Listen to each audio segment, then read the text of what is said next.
It's Fill Your Plate Now, where every bite brings you closer to the farm gate and further from what's unhealthy.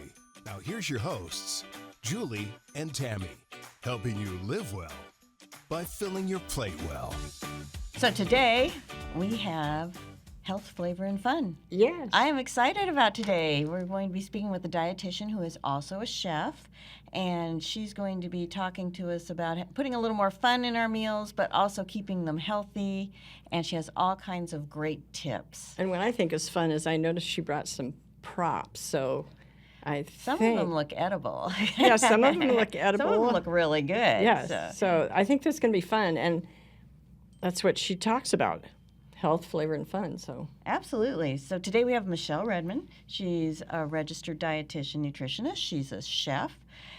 She is the founder of the Eat Well Academy, which provides classes and programs to help people form healthy habits and simplify how to eat well and make quick, nutritious meals on busy days. And we'll be giving her website a little bit later so that people can get in touch with her. She specializes in practical, sustainable behavior changes as a nutrition expert and has a healthy habit guide.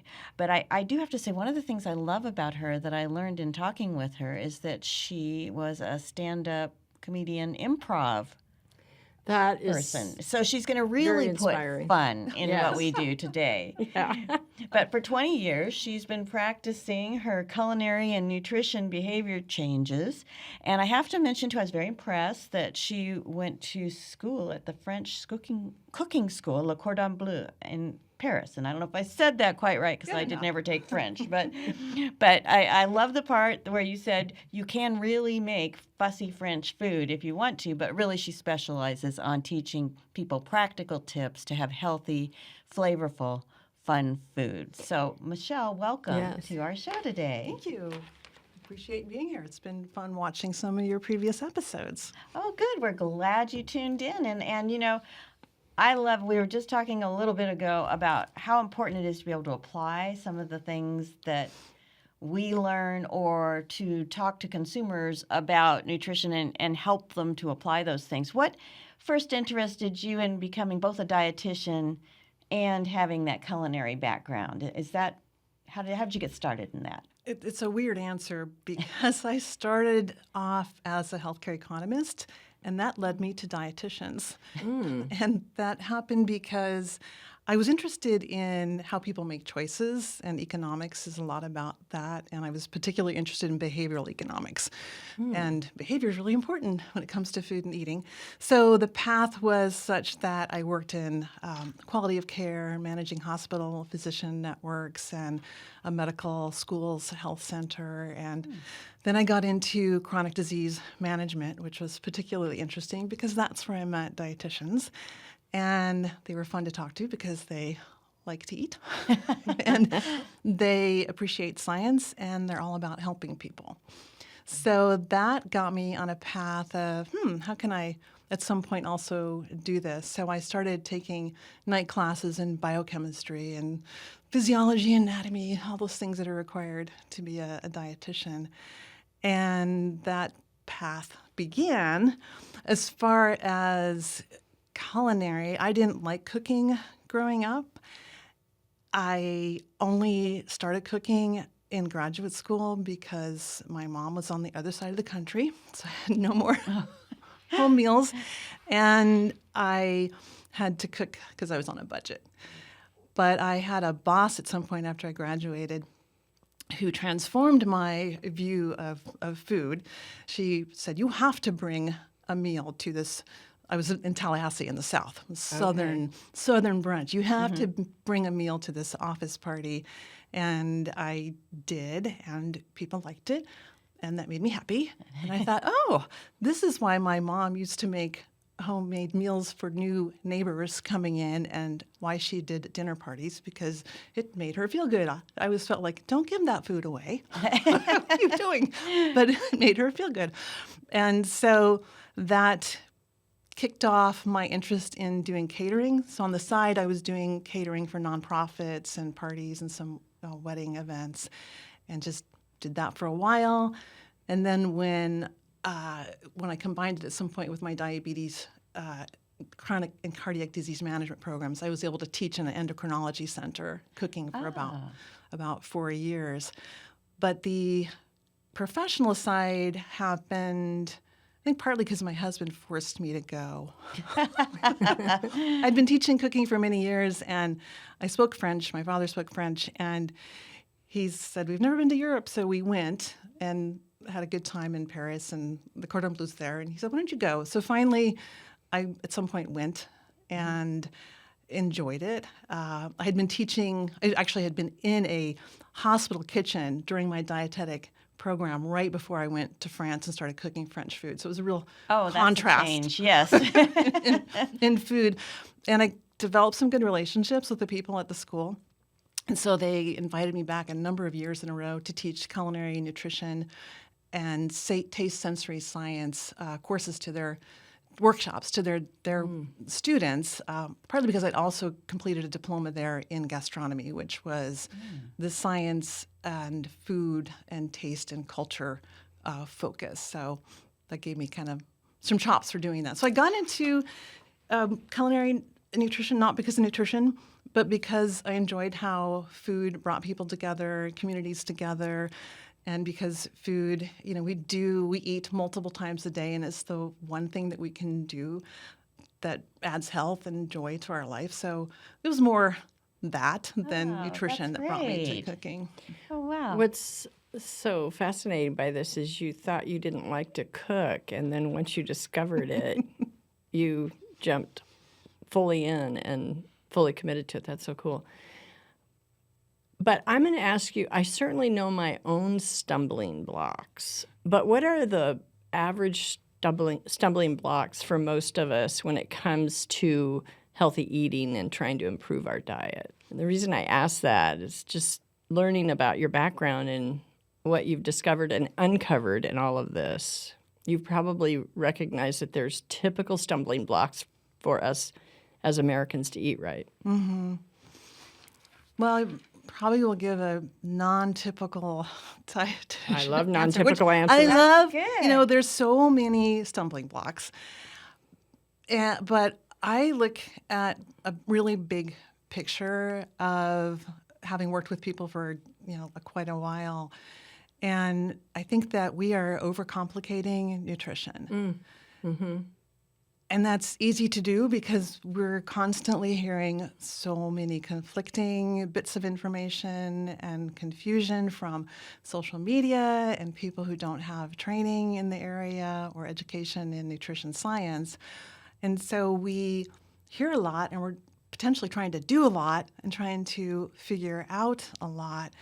And that is creating a lot of additional stress because that plus, and I'll dig into that a little bit more, but plus, we're not necessarily enjoying eating healthy.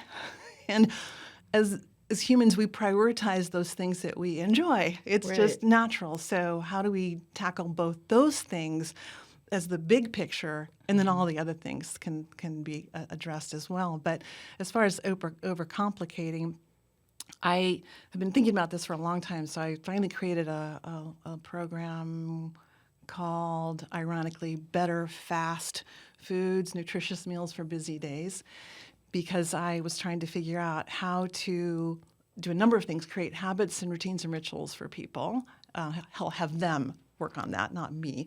And then also, how do we focus on a couple basics? And I feel like the basics are not being met in terms of fiber and diversity of protein in people's diets. And so I had this thing called Quick Pick Nutrition, which is you focus on fiber, focus on protein. And then within those categories, how do you do it better? And I was inspired to focus on that as well because we continue to see it reported that people are lacking some key common nutrients that are so surprising because even myself as a dietitian, I periodically go, oh, I'm not getting enough of that. And so when you look at 4 of those nutrients, which is fiber, vitamin D, calcium, and potassium, you can partially deal with those shortfall nutrients by looking at fiber and some protein.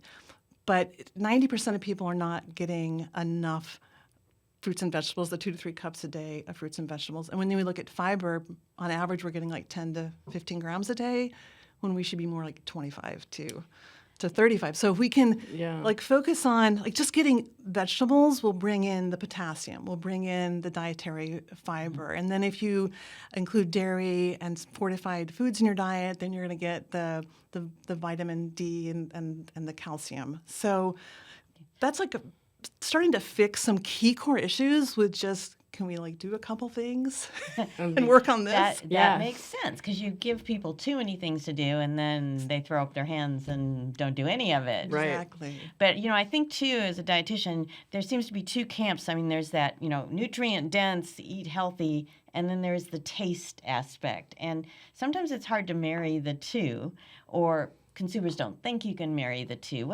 Do you have any practical tips on how to make, really nutrient-dense food that's good for you taste good too? No. And that's our segment for today. Well, I was starting to think about how survey after survey after survey shows that taste drives food choice, even above convenience, health, and cost. Mm-hmm. So we have to pay attention to that if in the healthcare field and in nutrition, that we need to really match people's flavor, taste, texture preferences to nutrient-rich foods. So I spend a lot of time training. I've been for a long time. I was training dietitians on really paying attention to that and helping to identify what that actually means. So in terms of do I have easy, quick answers? Certainly. I would first start with finding out what is it that people really enjoy eating. Mm-hmm. And I have people keep track of, this is what I really like to eat. These are things I really enjoy. These are things I eat less of, and these are things I avoid. And then we look at the eat less of and avoid and puzzle through, is this because of a taste preference, a flavor issue, a texture issue? And then once you start figuring that out, you might be able to say, oh, you're avoiding all greens and a lot of vegetables. Potentially you're a hyper taster. So you have a high concentration of taste receptors on your tongue and in your mouth, which makes those foods too pungent, too bitter for you. Interesting. So those are really important food categories to include. So how can we potentially do that? And there are culinary nutrition ways to do that, particularly salt. And I am a proponent of salt. We can talk about how to reduce salt, but salt reduces the perception of bitter and also masks metallic tastes. And it brings out the natural inherent flavors of foods. So in a kitchen with other chefs, it's always like, did you season it? Did you season it right? Because seasoning means salt. Oh, okay. It doesn't mean like a seasoning blend. I didn't know that. Oh, that's interesting. Because you want to bring out the natural flavors of that food. Like, have you ever had an egg with no salt? Not for very long. No. It hardly tastes like an egg. You're like, oh, kind of egg-like, but it doesn't really taste like an egg.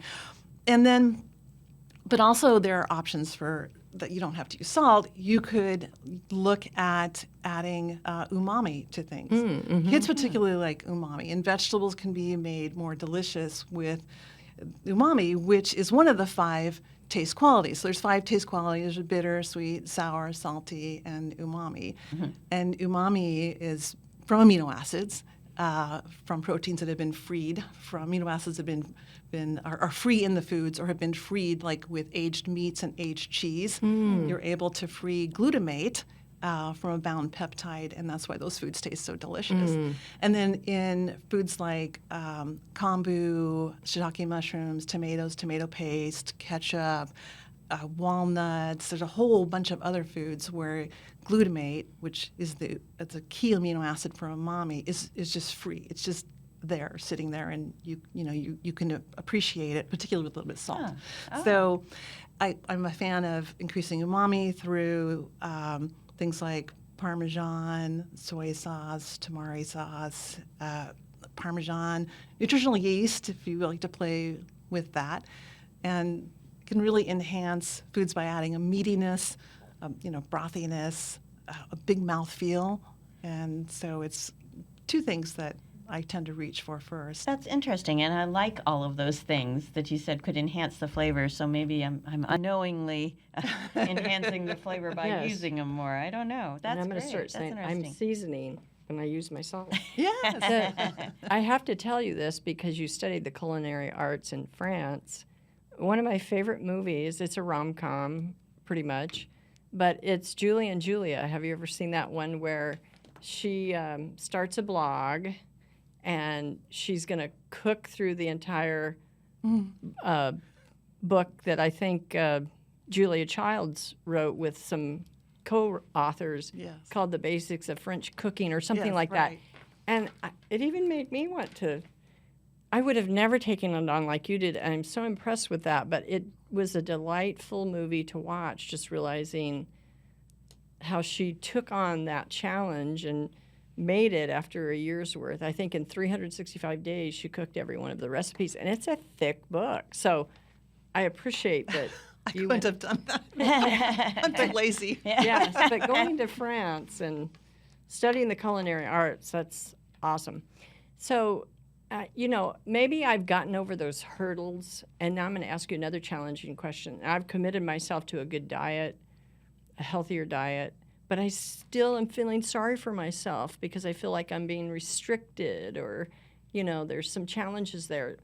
What are you going to counsel me to kind of get over those hurdles of feeling restricted or not getting to do, maybe touch into, and kind of you alluded to it because you were sharing some of the aspects of our culinary experiences and the taste that we like, but what else can you help me with? Well, I think that when we do restrict ourselves from something we really enjoy, we tend to want it more. Yeah, It's just I do. a human thing, and it's why diets don't last ultimately if there is a lot of restriction. And I think that for me, I want to explore what somebody's flavor, taste, texture preferences are.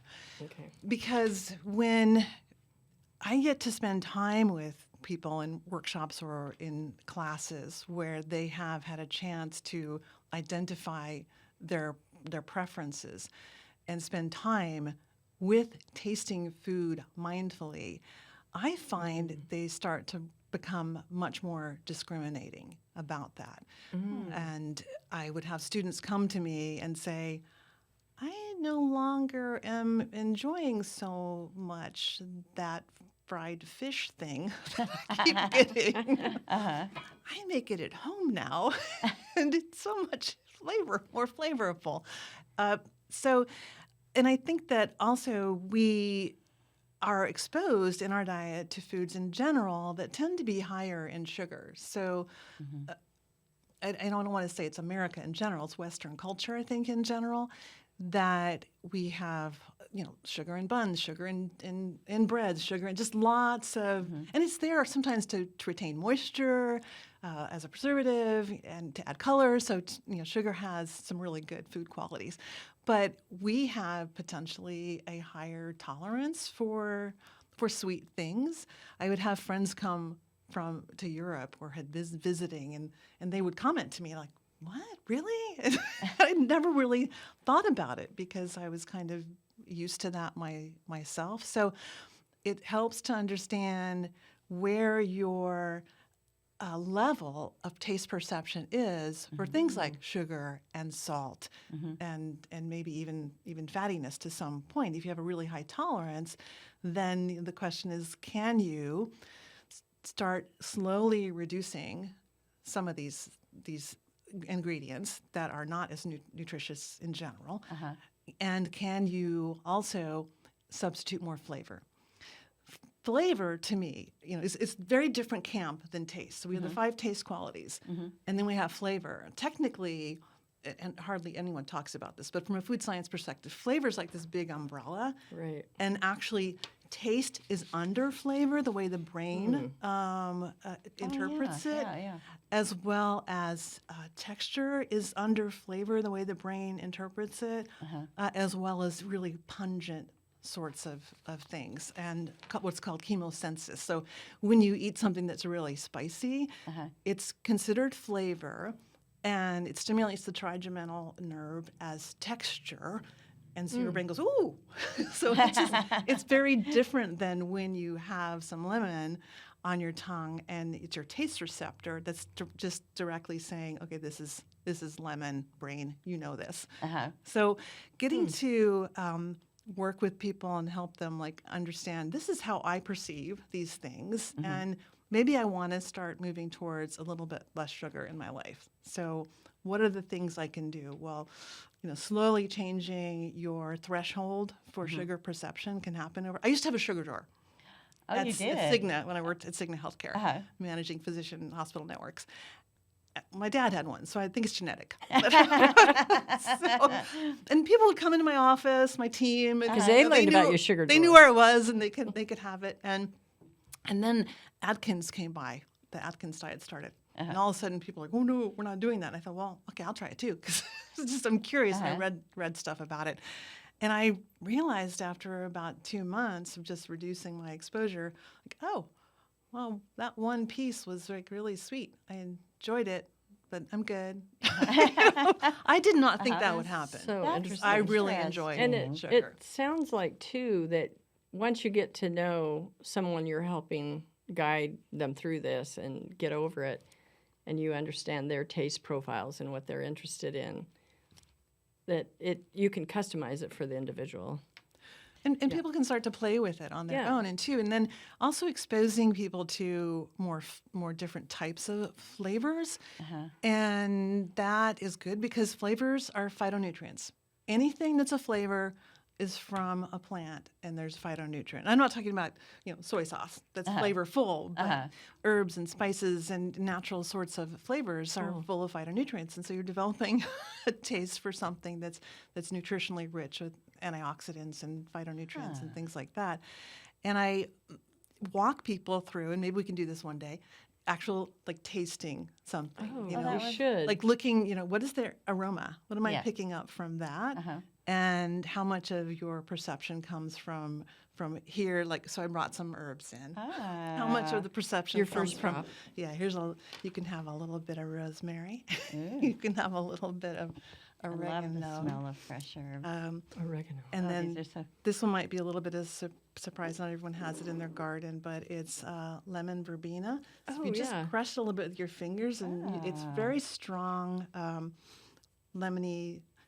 Oh, that's my grandma had a gorgeous. Lemon it's much verbena. stronger than peppermint or spearmint. Wow, and you can put that in really dishes clean. that you're cooking. Yes, and you can use it in teas. And this is apple mint. It also has a different sort of aroma. But I love that. Being able to start it does. experiencing different flavors and going through the tasting process of the aroma, which is from here to here, and then when you are chewing your food, recognizing the 5 taste qualities, and then flavor happens mostly when you breathe out. So it's called retronasal olfaction, and you breathe out flavor. So that's when you're chewing and swallowing is when you're mostly getting the aromatic compounds that push up little messages to your brain that says this is what we're doing. So are these your own herbs that you've grown? These are the survivors from summer. For 3 months, I don't go out there pretty much. They're on their own. Well, they did relatively well. They did pretty well. Yeah, they look very hardy. And you called this apple mint? Apple mint. That's great. Oh, I love it. Well, and all that you're telling us, it brings me back to like the whole ultra processed food controversy. Does that kind of just dull your taste senses, or do you see that as something that's just a lot of sugar and processed and not as flavorful as doing it from scratch and having fresh herbs? And I mean, they're talking about is that good for us or not? Yes. Well, I've actually taught a number of classes related to ultra-processed food and the NOVA categories that are, been used in a lot of studies now.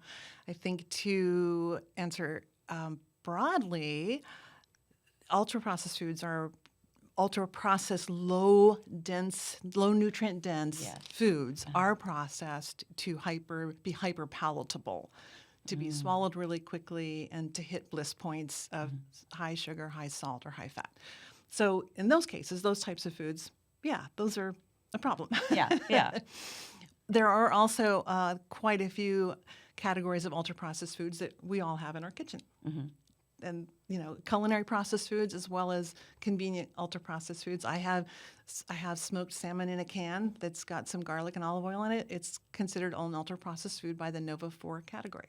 So there are issues with trying to categorize ultra-processed foods. Different levels of nutrient density in them. Right. Yeah. And so it's a puzzle right now how to figure out the defining categories for those things. But I am a fan of a lot of processed foods. I used to joke I'd go back to France every 3 months because it took me quite a while to finish the degree. I didn't do it all at once. And every once in a while I'd see a chef teaching us something and I'd think, really?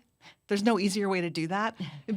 Because I'd be in a commercial kitchen and nobody wanted to cut mangoes from scratch. So we would buy it's processed food. The pre-cut mangoes is a processed food. Oh, wow. So I'm really careful about using that term processed because I use tons of processed foods. These spices are all processed culinary foods. True. Okay. Yeah, Good that's a point. good point. Yeah. Yeah. But I also liked what you said, the high or nutrient dense processed foods.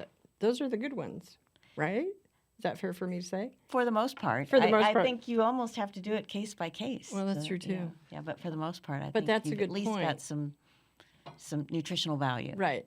And if you look at a pantry that's supporting your needs for making healthy or quick foods, most stuff in your pantry is all going to be processed for the most part, even pasta, and it's generally has nutritious value or bridges you to a nutritious meal with something else. It's true. And I think it's really important that I'm a bit reactionary when I hear the term only whole foods.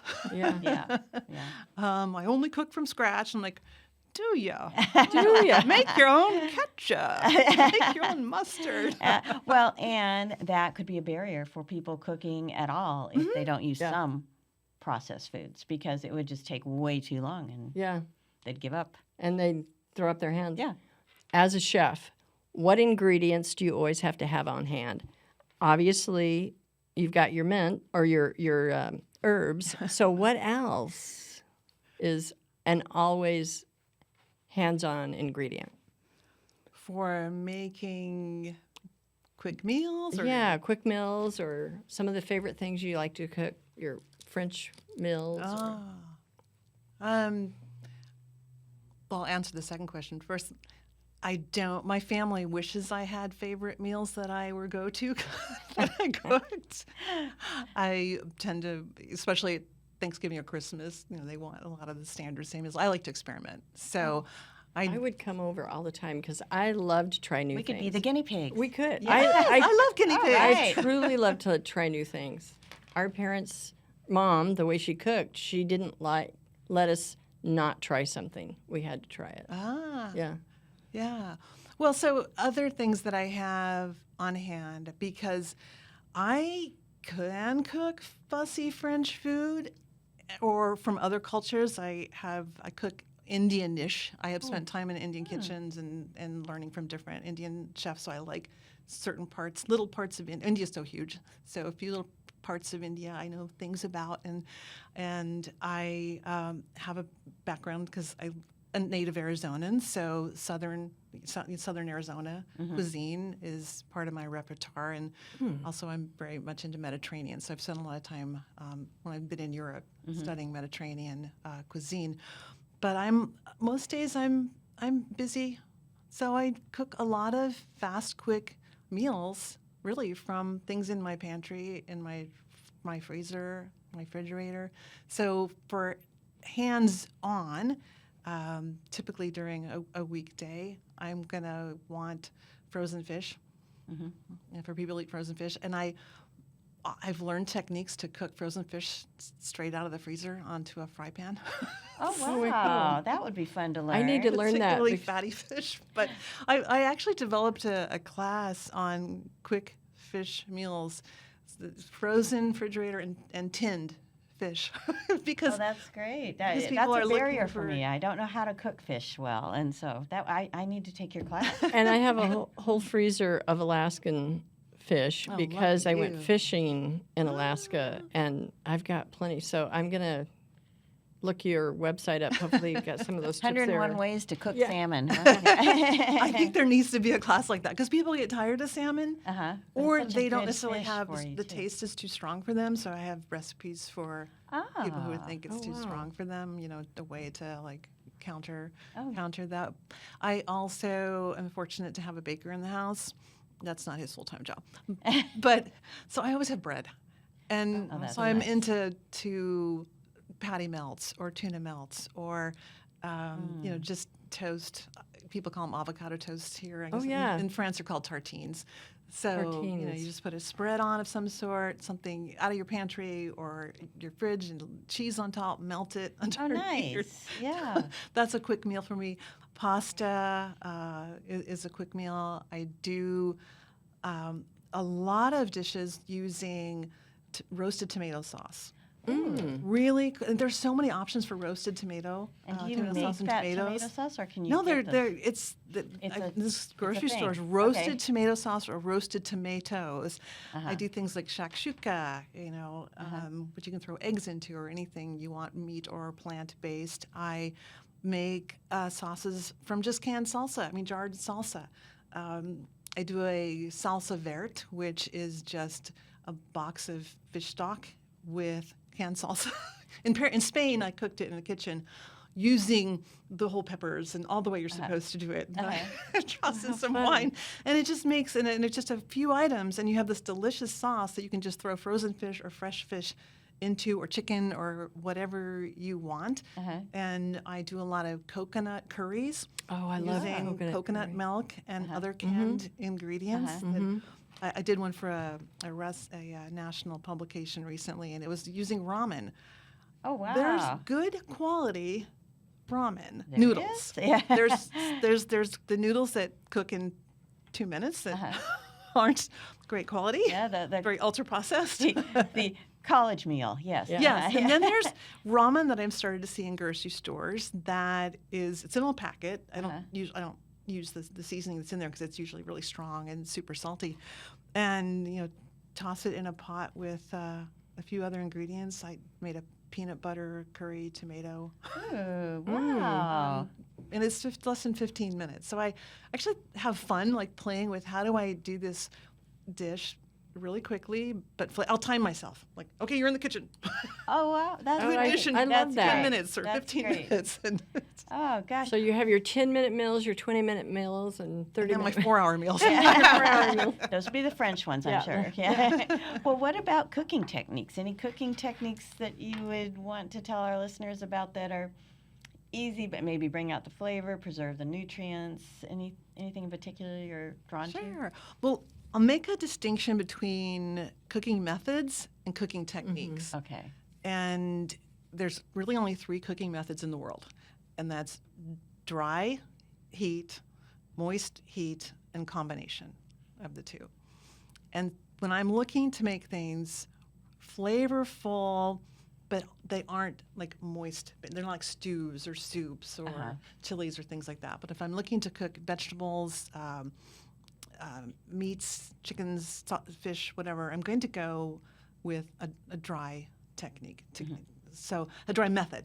And within the dry method, dry heat method, is the technique of grilling, the technique of air frying, of pan searing, of roasting. And so those are the techniques that I tend to go to a lot to bring out, for example, in vegetables, I love caramelized vegetables, cauliflower that's all real brown and toasty. I do too. Yes, and so actually I'd say pretty much every vegetable, unless it's super wet, like the zucchini, you have to be really fast, flash heat so it doesn't turn to mush, is great for the dry techniques that you can use. And then the moist techniques were stews and braising and cooktop with moisture.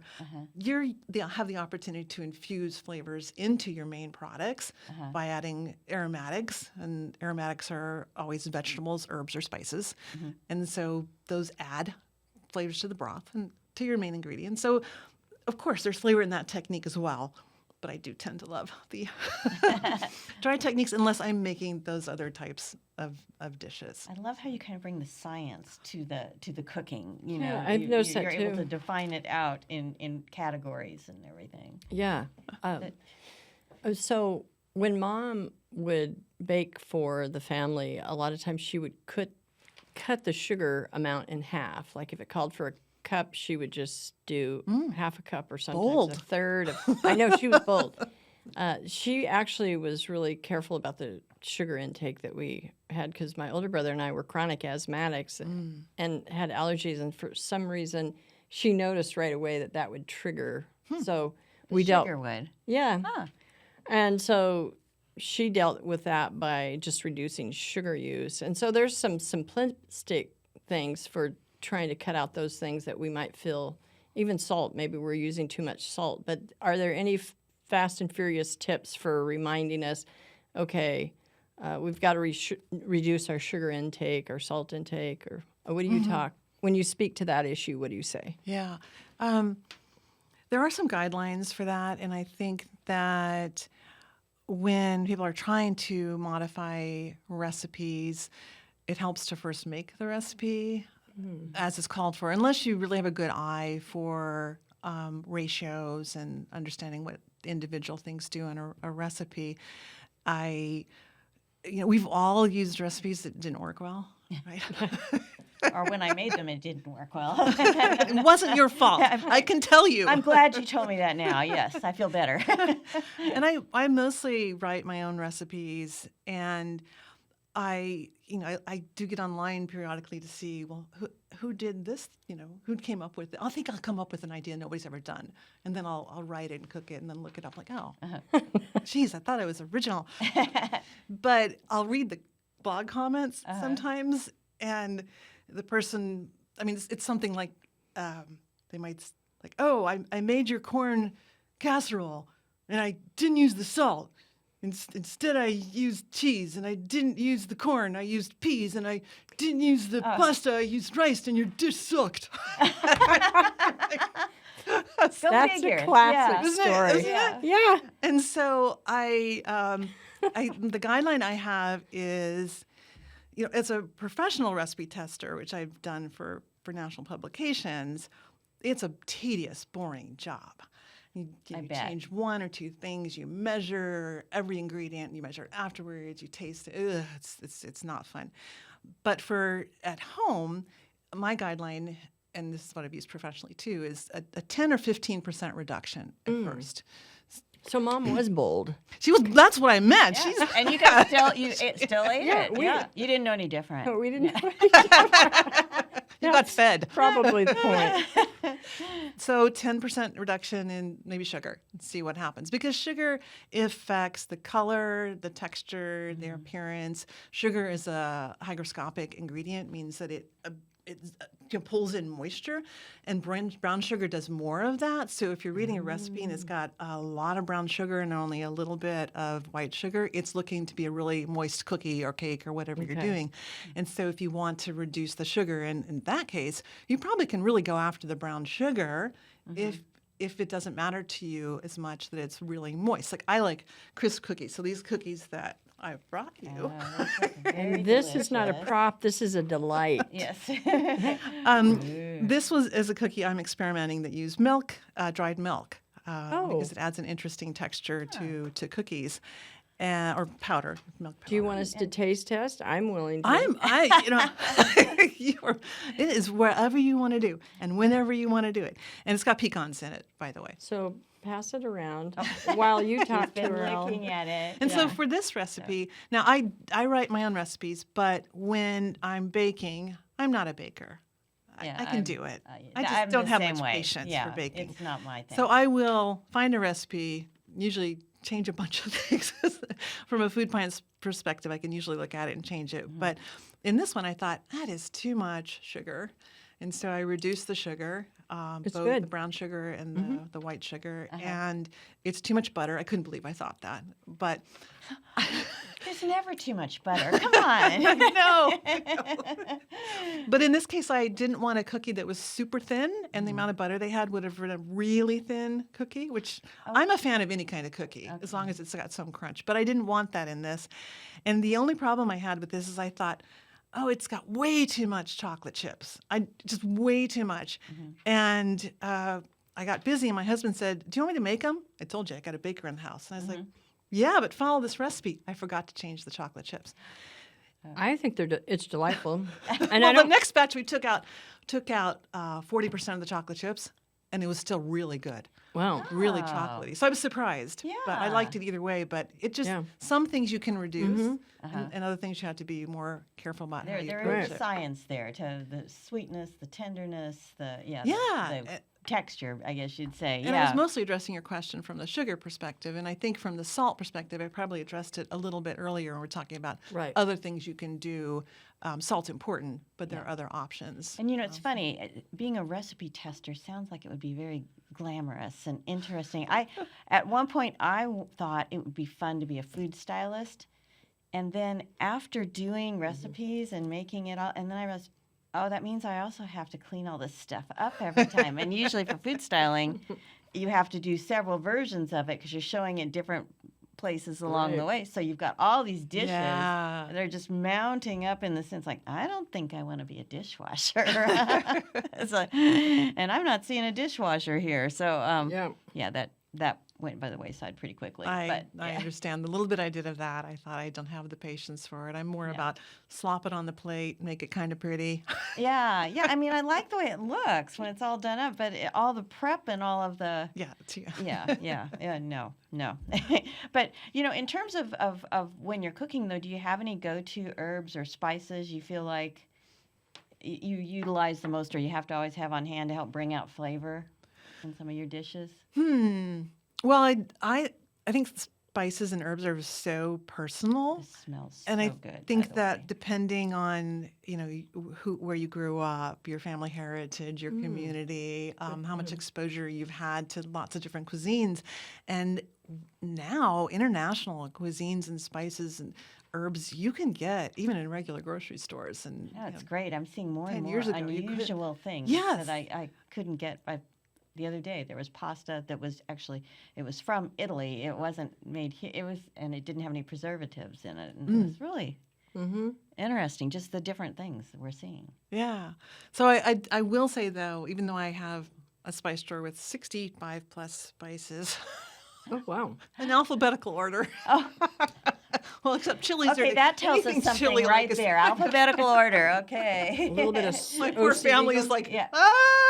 but you said spices. See, if chilies they go want- here, if right? If your family wanted to mess with you, they would. I've done that to people that are really neat before. Just move something a little bit or see what they. Yeah, my spice drawer is right underneath the cooktop. And you pull this huge thing out, and I can be cooking and going, okay, got this, got the oregano. I don't have to That's great. That's I great. love it. But sumac is one of my favorites. Oh. And it's a sumac berry, and it's got a citrusy, sort of herby flavor to it, and it's this dark color. When you are in Europe, different shops and the Mediterranean, Morocco, places like that, you see big piles of these super colorful spices, and sometimes the really red and purplish ones are going to be What do you use sumac. that in, as an example? Everything. I had to put it Can in I the try cookies. it? Can I smell it? Yeah, just go ahead and take a... You put it in the cookies? I ate the whole cookie. The cookie is gone. Good, good. Ooh, that smells really good. And I use it on Carrie. fish. I use it on chicken. I use it as a seasoning on vegetables, particularly roasted vegetables. Oh, yeah. Just that the color's pretty too. And so, I amp up. I use it on eggs and omelets and. And because I'm a native Arizonan, I sometimes I have use that in my tagine. spice. Oh, I've got a lot of that in my Yep. pantry. I Gotta love have that. some. And because of my interest in Indian cuisine, I always have garam masala, which I use. And and I also like smoked paprika. Often shows up in things that I use. This is a what is that? particularly pungent one. Paprika. Oh, okay. Oh yeah, it's like you're at a campfire. Yes. Just Yeah, imagine I like smoked grilling something by paprika. a campfire, and then berbere, I think it's pronounced, is an Ethiopian spice that I like. It reminds me of some of, flavors from Africa and also India, and just so, I'm going to follow your list then because I want there's about 3 of those that are not in my spice rack. Now that is, but I think it is for We every, all have that one. yeah, for every Arizonan. That's great. Well, you told us your favorite spices. We even got to sample it. And for the record, for our listeners that just listen to audio, I ate the whole cookie, and it was delightful. And you dialed back the sugar, and I didn't feel denied at all. Of course, maybe it was the chocolate chips, but though it's dark chocolate though. yeah. So it has medicinal qualities. Right. Oh, Yeah.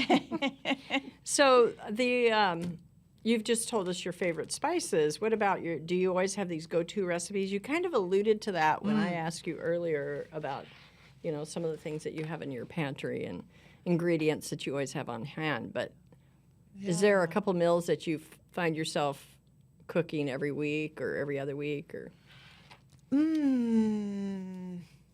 You sound like you're a very. You sound like you're a very adventurous chef. So you're willing to look at it. Oh, maybe I all. have a short attention span. I'm like, I did that 2 months ago. Don't want to make it again. That's amazing. No, I like a lot of variety, and I don't. It helps that I cooked for a long time, and so I can, play with whatever's in the kitchen, in the refrigerator at that time. So I can't think of. So does well, it obviously isn't a question for you. You're the adventurer, and you've been highly trained, so you can experiment a lot. But now, what about the family? Are there family members that wish you were a little bit more regular in some of your food? A little more normal. No, just kidding. I know. I'm definitely not normal. Really, it's just around the holidays sometimes we'll get requests. I'm like, nope, we did that 2 years ago. Not doing it. So you don't, on Thanksgiving, you don't necessarily cook a turkey? Okay. You got me. Oh. If I didn't make a turkey, You'd be in trouble. I would be in trouble. But it's all I can the switch other up all the other dishes. things. Okay. Yeah, and the family, my extended family comes for Christmas, and they know it could be anything. We could do these 7 fish dish from Italy. With 7 different fishes. gosh. It could be. I would love that. It could be. I think one time seriously I'd been needs in to invite us over. Ireland. I'm 25% Irish, and so I've been in Ireland, and so I did. I did a chicken cottage pot pie. Wow. So, not very traditional with the Christmas piece. I love it. But I think all of your travels too, you've been exposed to all different types of spices and dishes, and Yeah, that it's probably fun. helps give all those different flavors meaning to you too. Yeah, that's true. But yeah. now, do you teach any classes for like busy people meals or 20-minute or less meals? What kind of recommendations would you have for people that would love to do this, but maybe during the week have very limited time? Is there Yes, any like go-to things or quick tips to make things flow Well, faster? I just started getting back to using my teaching kitchen for classes to the public. Oh, good. And I did that pre-pandemic, and then mostly went back to training professionals and professional speaking training in these areas. But I missed the hanging out with people in my kitchen. That's And neat. so some of my classes are demo, but you get a whole meal. And some of the classes are more workshop based where you're cooking. You get a little demo and then you're cooking. And both of them are fun. So I've gotten back into that. And so I'm going to be doing a butternut squash only class. I love butternut Or just squash, I but do the too. focus is we're going to do butternut, I but show love how you can use it for other squashes. So it's going to be what I call my meal multiplier method. I teach that for busy people, and it's how to take one recipe or one technique of cooking something and have it go 4 or 5 different ways. So you could use it all week long. Yes, but you can next time you roast butternut or you pan-sear it or you cook in the oven, whatever. Well, this time I'm going to make a soup. This time I'm going to make a casserole. This time I'm going to use it for stuffing vegetables. This time I'm going to make it into a spread. So you have a lot of different options. And that's partly the efficient side of me, or lazy. I don't know which. Efficient sounds good. And then I'm creating some classes related to diversifying your protein and my Better Fast Foods program, which is all about quick meals for busy people that are nutritious rich. And so they're all, in that area because I think that's where I can be of most help. And we will and I hang out there during the week myself No, at quick that's meals. okay. And we will put your website on our write-up, but for those listening right now, how could they get in touch with you to sign up for a class? I'm very friendly. You can email me at Michelle at Eat Well Academy, and Eat Well Academy is the name of my website. Eat Well Academy. Yeah, I'm not on social media a lot. I mostly am in LinkedIn because of professional other types of work I do. But I've decided I'm going to get back into Instagram as food enjoyment activist. Oh, neat. That's my alternative ego. And I have been calling myself that for over 12 years because I was in the International Association of Culinary Professionals group running the cooking teaching section at some point. But people would say, "You're a dietitian. Why are you here in this international culinary group?" And there were famous people in that group. Not, there were people like me, and then there were lots of well-known people. And I got tired of answering that question. And so I said, "I'm a food enjoyment activist." And they're like, "Oh, great. We get you." And dietitian. It's all in the way you spin it, And on that point, food enjoyment activists, what have we lost and why have you had to become an activist on behalf of food enjoyment? I'm just very curious about that. Yeah, it's a really poignant question. And I think that going back to our earlier chat about so much information about eating, unfortunately, a lot of the information is very judgmental. It's very me. I eat like this, so you should follow my program. You should restrict this. You should not do that. And there's a lot of shaming, and I call it nutritional privilege, maybe is a way of saying that I think people feel really tense and stressed about eating healthy and what is healthy, and rather than tapping into their own needs and being able to navigate and ignore a lot of the noise from people who don't have their best interest at heart and go back to the basics. And for me, the basics also include enjoying food and feeling okay with eating what you like and having balance. And as Julia Child used to say, moderation, everything in moderation, including moderation. She That's was a amazing. great saying. Yes. And I have to ask you, this is a little off track.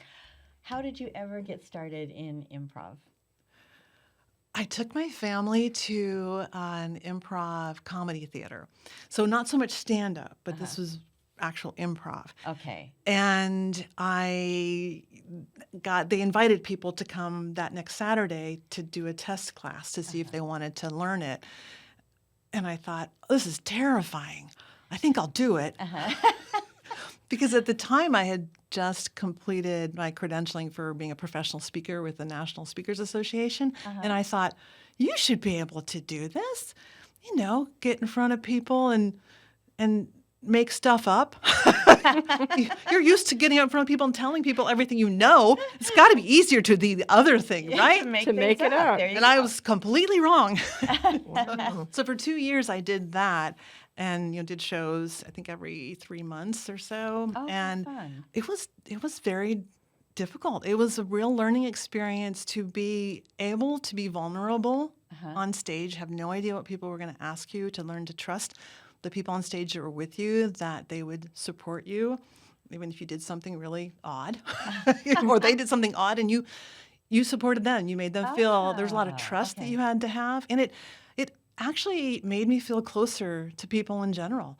Oh, I wow. just felt like, wow, I am hanging out with people I never would get to meet before. We're having to share ideas and try and bring people into a story and make them laugh and support each other on a journey that we have no idea where it's going. And it was strange. I just felt closer to people after that. So I started again back in February of this year, Good for Oh. you. Do you after a long break. well, do you find you can use those skills then, and when you're teaching classes or doing other things? A little bit, yeah, because I think that it teaches you yes and. So maybe it's more than a little bit. It teaches you yes and. And I think in life, being able to say yes to somebody and really mean it and then add on to it allows more conversation. And then even if you still have disagreement, you can say, well, we can talk about that because we've connected. There's things that, bring us together. There's more we have in common than we don't. And so I think that was a big part of improv comedy for me and why I'm going to continue to do it. But I also am going to get into stand-up at some point. Okay, so you haven't done stand-up yet, but the improv. My hat's off to you. I've been in Toastmaster classes and gone nice. through a series of those. Yeah, but it is scary, even with people that are there to support you. Yeah. And so to get up in front of a whole audience like that has to be difficult at first, at least. Yeah, well, But- for a while it was really A big learning curve, I yes, bet. Yeah. exactly. Oh, that's great. But it stretches you and challenges you and makes you a better person for it in the end. And like you said, it sounds like it's a form of comedy that makes relationships a lot more special because you're having to work with each other. Yeah, and you made me think of something else. You have to hyper listen. You can't be thinking of things you're going to say. You ever talk to people who are like, they're just waiting for you to stop talking so you can start? Yeah. Or vice versa. You have to really hyper listen and not be in your head and then decide how to react instead of like thinking while they're talking. And I think a lot of people struggle with improv because they're not used to that. So it's a good skill that way too. So sorry I took us off track there, but I just was really curious. But really, if we look at all we've talked about a lot. We usually ask everybody for 3 key things they'd like our listeners to take away. And if you only have today. 2, that's okay too. Yeah, or 4. But yeah, something in that range. Oh my! Well, we have talked about so many different things. I